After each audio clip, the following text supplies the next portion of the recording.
চুক্তি হয়েছে। আমার মনে হয় অতি সত্বর ওই চুক্তি চালু করা উচিত।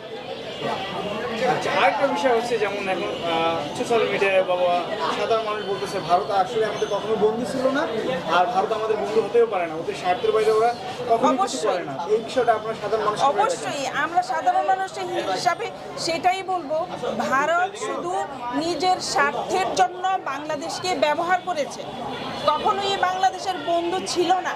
ওরা সবসময়ই তার নিজের স্বার্থকে প্রাধান্য দিয়ে বাংলাদেশকে ব্যবহার করেছে।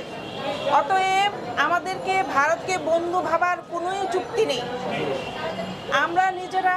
আমরা বাংলাদেশের সব মানুষ যদি একত্রিত হই, আমরা নিজেরাই স্বয়ংসম্পূর্ণ, আমরা পারবো আমাদের সব বাংলাদেশের সব মানুষকে সুন্দরভাবে বসবাস করা, ন্যায়ভাবে প্রতিষ্ঠা করতে।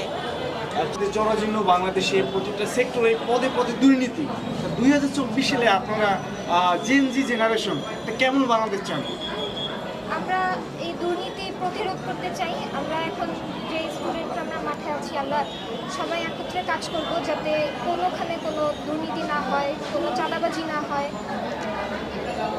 আচ্ছা, এরকম একটা দেখছেন তো আপনার সাথে আপনি হচ্ছে আপনার বোনকে নিয়ে যাচ্ছেন, আপনার মাকে নিয়ে যাচ্ছেন, এখানে এসে হেল্প করতেছেন, অনেক কিছু দেখতেছেন, তো এগুলো কি আপনাদেরকে এক্সপায়ার করে করে কিনা?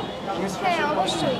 আমরা প্রথম যখন আমাদের ভাই বোনেরা মাঠে নেমেছে তাদের দেখে আমরা ইন্সপায়ার হয়ে আমরাও নেমেছি মাঠে এবং একত্রিত হয়ে তাদের সাথে সংগ্রামে অংশগ্রহণ করেছি। আমি মা হিসাবেও গর্বিত, আমাদের সব সন্তানরা তারা বীরের বেশে সবার পাশে এসে দাঁড়িয়েছে, একটা ন্যায় পরায়ণ বাংলাদেশ প্রতিষ্ঠার জন্য এগিয়ে এসেছে।